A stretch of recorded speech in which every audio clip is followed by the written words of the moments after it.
아니, 사람을 죽일 일 있어요? 이건 해도 해도 너무한데요. 돈에 눈이 멀어서 이렇게까지 하는 거예요?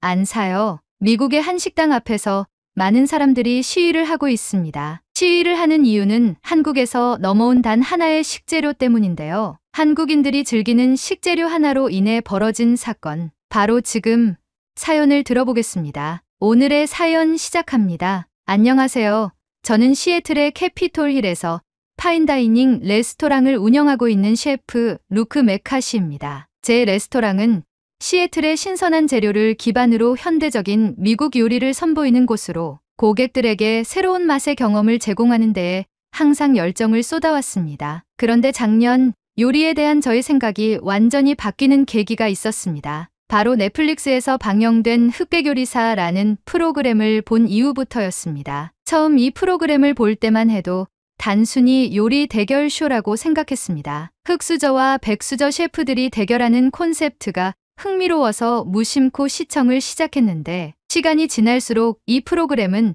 저를 완전히 사로잡았습니다. 특히 한 사람, 에드워드 리 셰프의 모습은 제게 커다란 충격과 영감을 주었습니다. 에드워드 리 셰프는 한국 태생으로 미국에 입양되어 뉴욕에서 자란 셰프입니다. 그가 운영하는 레스토랑 610 매그놀리아는 켄터키주 루이빌에서 남부 전통 요리의 한식 재료를 접목해 완전히 새로운 요리를 선보이는 곳으로 유명하죠. 하지만 제가 그에게 매료된 것은 단순히 그의 요리가 맛있어 보였기 때문만은 아니었습니다. 그의 철학, 그리고 요리를 대하는 태도가 정말 특별했습니다. 그는 프로그램에서 이렇게 말했습니다. 요리는 단순히 음식을 만드는 기술이 아닙니다. 요리는 문화를 연결하고 사람들의 편견을 깨뜨릴 수 있는 도구입니다. 이 말은 제가 요리에 대해 가지고 있던 생각을 완전히 뒤집어 놓았습니다. 요리는 그저 창의적인 음식이나 흥미로운 메뉴를 만드는 것이 아니라 다른 문화를 이해하고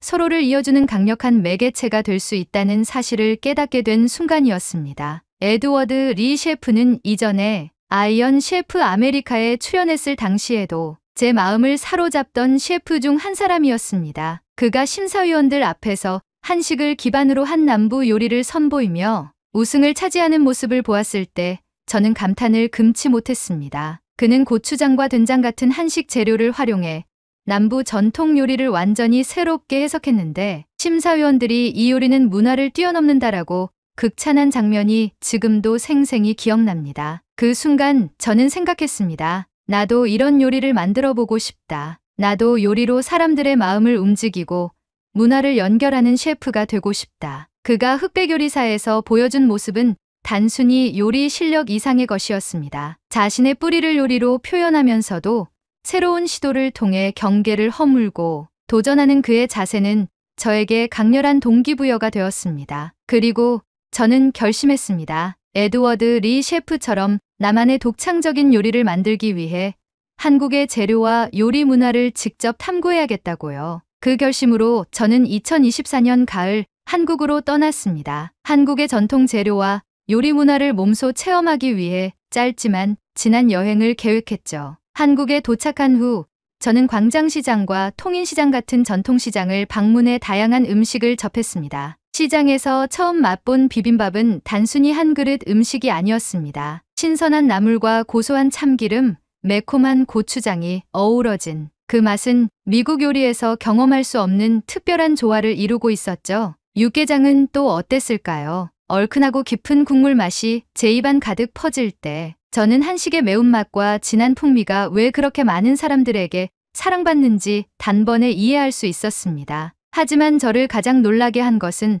서울을 벗어나 강원도 정선에서 경험한 산채 요리였습니다. 작은 식당에서 만난 산채 비빔밥은 그야말로 충격적이었습니다. 고사리, 도라지, 취나물 같은 나물들이 각각의 맛을 살리면서도 전체적으로 조화를 이루고 있었어요. 저는 이 요리를 통해 한국 음식이 얼마나 자연의 뿌리를 두고 있는지, 그리고 재료 본연의 맛을 얼마나 중요하게 여기는지를 깨달았습니다. 그 중에서도 가장 흥미로웠던 재료는 바로 고사리였습니다. 쫄깃한 식감과 독특한 풍미가 제게는 정말 신선한 충격이었죠. 색감도 갈색빛을 띠며 마치 고기의 섬유질을 길게 늘어뜨린 모양새를 하고 있어 더 관심이 갔어요. 그런데 고사리에 대해 더 알아보고 싶어서 휴대폰으로 검색을 시작했는데 예상치 못한 사실을 알게 되었습니다. 고사리는 생으로 먹으면 프타클로사이드라는 발암 물질이 포함되어 있다는 것이었죠. 이 사실을 접하고 저는 적잖이 놀랐습니다. 어떻게 이런 재료가 음식에 사용될 수 있을까 싶었으니까요. 저는 식당 주인에게 물어봤습니다. 이 식물에 발암 물질이 있다고 해요. 이런 식물을 식재료로 쓰면 위험하잖아요. 그러자 주인은 차분히 웃으며 이렇게 답했습니다. 걱정하지 마세요. 고사리는 데치거나 삶으면 그 성분이 다 제거돼요. 한국에서는 3000년 동안 고사리를 먹어왔습니다. 고사리는 우리의 전통적인 산채 중 하나예요. 그 말을 듣고 나니 제 마음이 조금 풀어졌습니다. 한국에서 3000년 동안 먹어온 식재료라는 것에 마음이 놓이며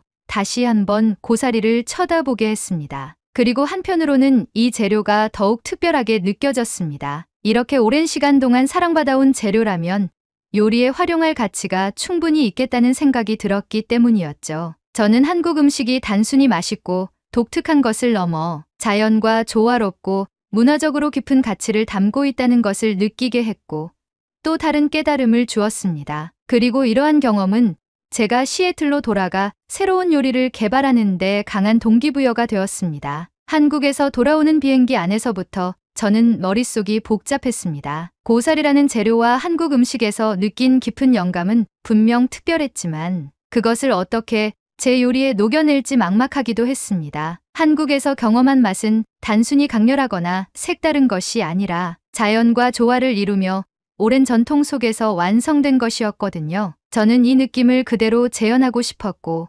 동시에 저만의 방식으로 새롭게 표현하고 싶었습니다. 시애틀에 도착하자마자 저는 고사리를 활용한 요리를 개발하기 위해 한인마트로 향했습니다. 한국에서 보았던 데친 고사리를 구입해 손질하며 감을 잡아가려 했죠. 동시에 시애틀의 청정 산악 지역에서 자라는 야생 고사리에 대해 알아보기도 했습니다. 운이 좋게도 근처 농부시장에서 신선한 고사리를 채취해 판매하는 소규모 농가와 연결될 수 있었고 덕분에 재료의 공급은 걱정할 필요가 없었습니다. 저는 야생 고사리를 직접 데치고 삶아보며 한국에서 먹었던 고사리의 식감을 찾기 위해 강제 채식도 감행했습니다. 하지만 문제는 그 다음이었습니다. 고사리를 활용한 요리가 미국 손님들에게 어떻게 받아들여질지 전혀 예측할 수 없었죠. 고사리는 한국에서는 익숙한 재료지만 미국에서는 거의 낯선 식재료였습니다. 저는 이 재료의 매력을 손님들에게 자연스럽게 소개할 방법을 찾아야 했습니다. 가장 먼저 떠오른 것은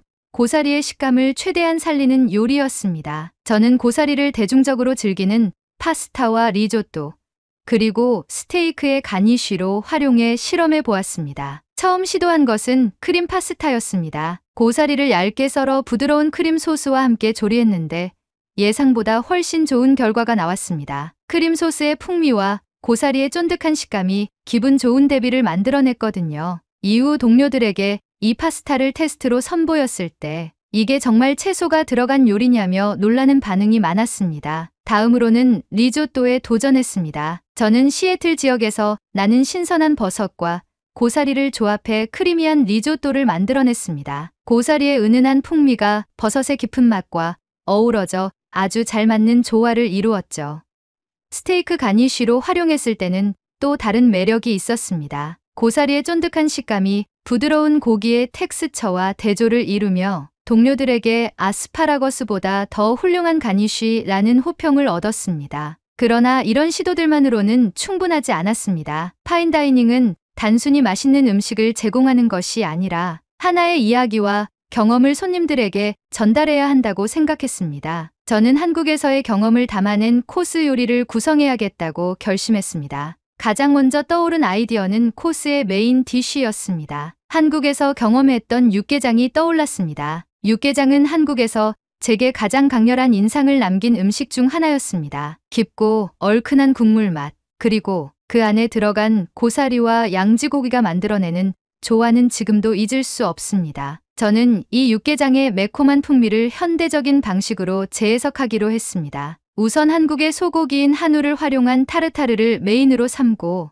육개장에서 영감을 받은 소스를 곁들이기로 했습니다. 최고급 프라임 비프를 얇게 다져 타르타르로 만들고 그 위에 고춧가루와 된장, 참기름 등을 조합해 육개장에서 느꼈던 매콤한 소스를 얹었습니다. 마지막으로 데친 고사리와 무순을 가니쉬로 올렸죠. 완성된 요리를 처음 맛봤을 때의 감동은 지금도 잊을 수 없습니다. 육개장 소스의 얼큰하고 진한 맛이 한우 타르타르의 부드러운 텍스처와 완벽하게 어우러졌고 고사리의 쫀득한 식감이 그 모든 맛을 연결해 주었습니다. 이제 저는 코스의 나머지 부분도 구상하기 시작했습니다. 코스의 시작은 아뮤즈 부시로 손님들에게 고사리의 매력을 소개하는 간단하지만 강렬한 한입 요리를 준비했습니다. 고사리를 얇게 채 썰어 튀긴 뒤 바삭한 텍스처를 살린 고사리 칩을 만들고 그 위에 고추장 크림과 트러플 오일을 곁들였습니다. 손님들은 한 입에 넣자마자 고사리 특유의 고소함과 고추장의 풍미를 느낄 수 있었죠. 에피타이저로는 고사리와 백김치를 활용한 샐러드를 구상했습니다. 제철 아스파라거스와 신선한 고사리를 데치고 백김치의 얇은 윗면으로 돌돌 말아 레몬 드레싱과 구운 잣을 곁들여 샐러드를 완성했습니다. 가벼운 시작으로 손님들의 입맛을 돋우기에 완벽했습니다.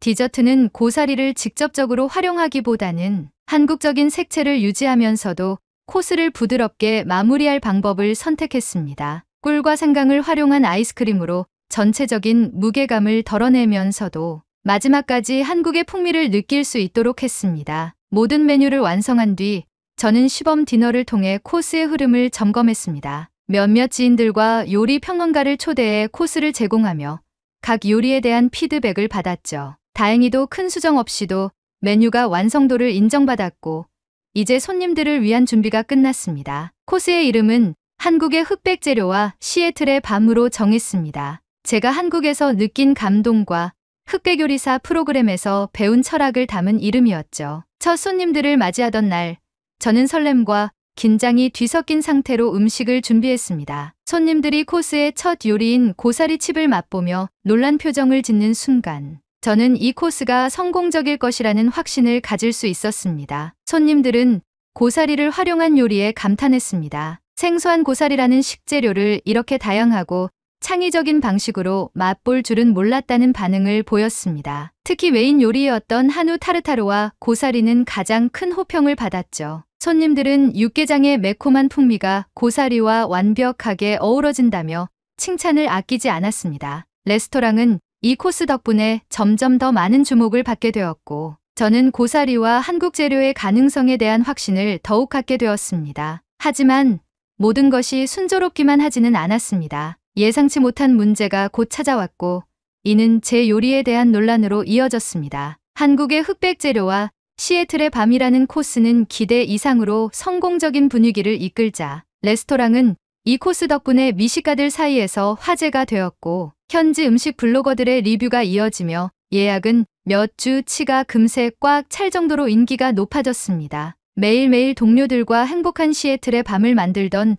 도중 문제가 터지고 말았습니다. 매장을 방문한 한 손님이 남긴 틱톡 영상으로부터 시작되었습니다. 어느 날 저희 레스토랑을 방문한 한 중국인 틱토커가 코스를 즐기는 듯 하더니 갑자기 고사리를 찍으며 이 레스토랑은 독초를 판매한다고 말하는 영상을 올린 것이었습니다. 그 영상은 단순한 호기심이나 오해로 끝나지 않았습니다. 그는 고사리는 발암 물질이 포함된 위험한 재료라며 이런 걸 사용하는 셰프가 신뢰를 받을 수 없다는 내용까지 담은 영상을 이어서 올리기 시작했습니다. 그의 팔로워 수는 수백만 명에 달했고 영상은 단 며칠 만에 수백만 조회수를 기록하며 빠르게 퍼져나갔습니다. 저는 그 영상을 보고 충격에 빠졌습니다. 당장 레스토랑의 평판에 치명타가 될 거라는 생각이 들었죠. 실제로 영상이 퍼진 뒤 레스토랑의 SNS에는 악성 댓글과 부정적인 리뷰가 쏟아지기 시작했습니다. 어떤 사람들은 고사리 요리에 대해 아무것도 모른 채 이런 독초를 음식에 사용하는 건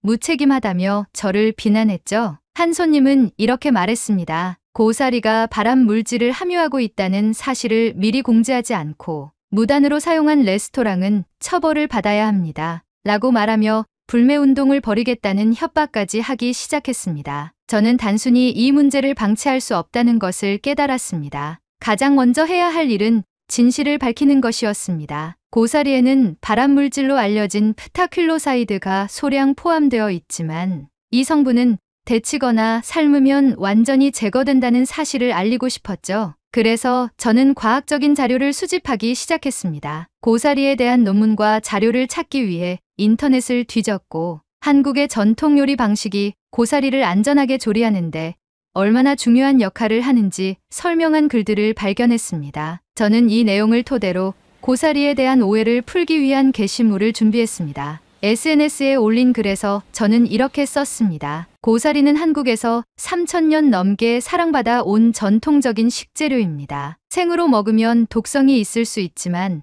데치거나 삶으면 안전하게 먹을 수 있습니다. 한국에서는 이를 오랫동안 연구하고 전통적으로 조리해왔습니다. 저희 레스토랑에서는 항상 이 과정을 철저히 준수하며 안전을 최우선으로 생각합니다. 또한 고사리의 건강 효능에 대해서도 언급했습니다. 고사리는 비타민 A와 C, 식이섬유가 풍부하고 면역력 증진과 소화를 돕는 전통적인 재료라는 점을 강조했죠. 게다가 제가 한국에서 직접 음식들을 먹으러 다니며 경험한 고사리에 관련된 음식들의 사진을 추가적으로 게시하며 손님들에게 안심을 시키려 했습니다. 그 글을 올리자마자 일부 손님들이 지지와 응원의 메시지를 보내기 시작했습니다. 정확한 정보를 알게 되어 기쁩니다. 고사리가 안전한 재료네요. 당신의 요리는 훌륭합니다. 진실을 알려주셔서 감사합니다. 고사리가 효능이 엄청 좋은 음식이었네요. 한국에서 3,000년 동안 먹어왔단다. 고사리가 안전하다는 것을 한국이 입증하고 있다. 한국에선 도대체 못 먹는 게 뭐야?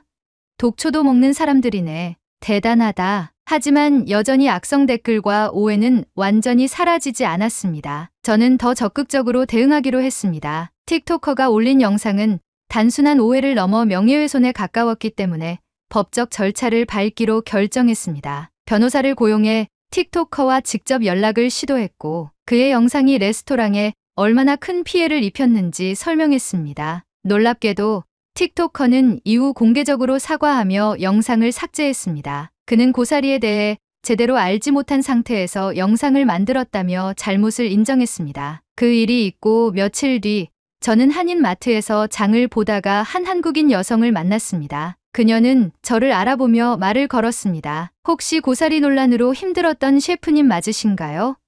SNS에서 쓰신 글을 읽고 감동했습니다. 사실 제가 어릴 적 몸이 약해서 힘들어했을 때 어머니께서 고사리 비빔밥을 자주 만들어 주셨거든요. 그 맛이 지금도 잊히지 않아요. 혹시 셰프님 레스토랑에서 그 요리를 재현해 주실 수 있을까요? 그녀의 부탁은 제게 또 다른 영감이 되었습니다. 저는 흔쾌히 승낙하며 그녀와 그녀의 가족을 위한 특별한 저녁 코스를 준비하기로 했습니다. 저는 이 일을 통해 고사리가 단순히 한식의 재료가 아니라 한국인들에게는 어머니의 손맛과 위로를 상징하는 특별한 음식임을 깨달았습니다. 그녀의 가족들이 방문했을 때 저는 그들이 원했던 고사리 비빔밥을 제 방식으로 재현해냈습니다. 비빔밥은 단순한 요리가 아니었습니다. 고사리, 도라지, 취나물 등 한국에서 경험했던 산채 요리의 정수를 담아냈고 고추장 소스도 제가 직접 만들어 손맛을 더했습니다. 그녀의 가족들은 음식을 맛보며 깊은 감사를 표했고 한국의 고사리에 담긴 특별한 추억을 떠올리며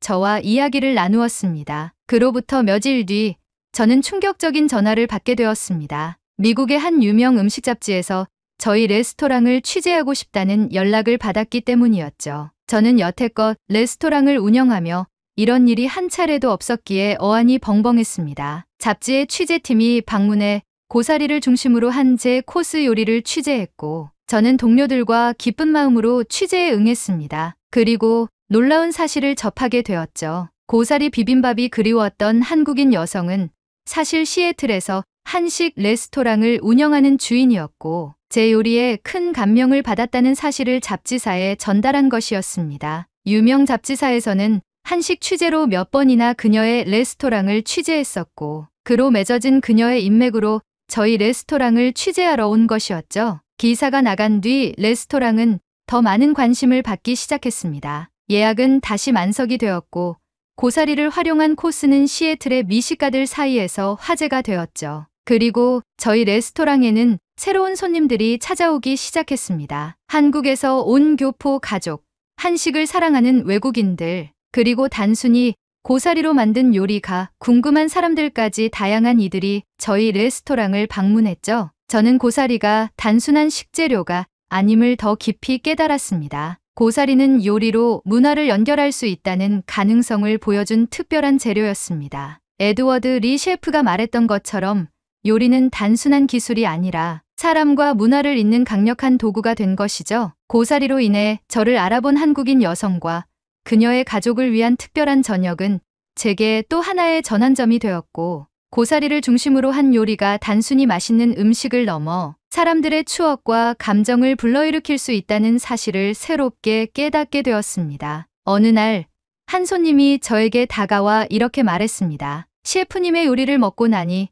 고사리가 정말 매력적인 재료라는 걸 깨달았어요. 한국 음식이 이렇게 깊은 이야기를 담고 있다는 것도 처음 알았고요. 앞으로도 이런 음식을 계속 만들어 주셨으면 좋겠습니다. 그 말을 들으며 저는 한국에서 느꼈던 감정이 떠올랐습니다. 전통시장에서 만났던 정겨운 풍경, 육개장의 얼큰한 맛, 그리고 산채 비빔밥에서 느꼈던 자연의 풍미까지. 한국의 요리는 단순히 맛있는 음식을 넘어 문화와 역사가 담긴 이야기라는 것을 다시금 실감했습니다. 이제 저는 고사리를 비롯하여 더 많은 한국의 재료를 탐구하며 새로운 요리를 구상하고 있습니다. 고사리로 시작된 여정은 단순히 한 코스 요리로 끝나는 것이 아니라 저에게 새로운 길을 열어주었습니다. 한국에서 느낀 감동을 제 요리에 담아내는 과정은 여전히 진행 중입니다. 그리고 저는 요리를 통해 단순히 배고픔을 채우는 것이 아니라 사람들에게 이야기를 전하고 감동을 주고 싶습니다. 고사리라는 작은 재료가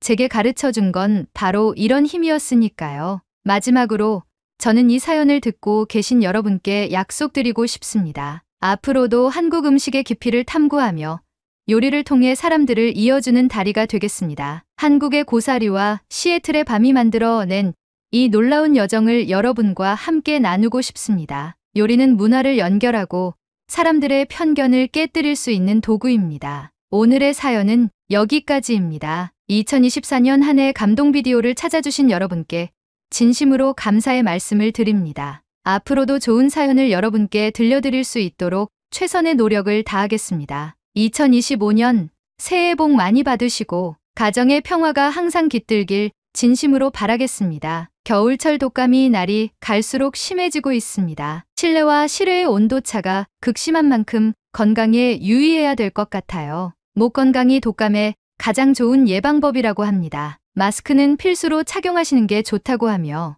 목을 마르게 하는 차나 커피는 조금 참고 충분한 물을 섭취하여 목을 항상 촉촉하게 유지해주는 것이 좋다고 해요. 여러분이 아프지 않고 항상 건강하길 진심으로 바랍니다. 그리고 오늘의 이야기가 마음에 드셨다면 구독, 좋아요 부탁드리겠습니다. 다음엔 더 좋은 사연으로 여러분을 찾아뵙겠습니다. 시청해주셔서 감사합니다.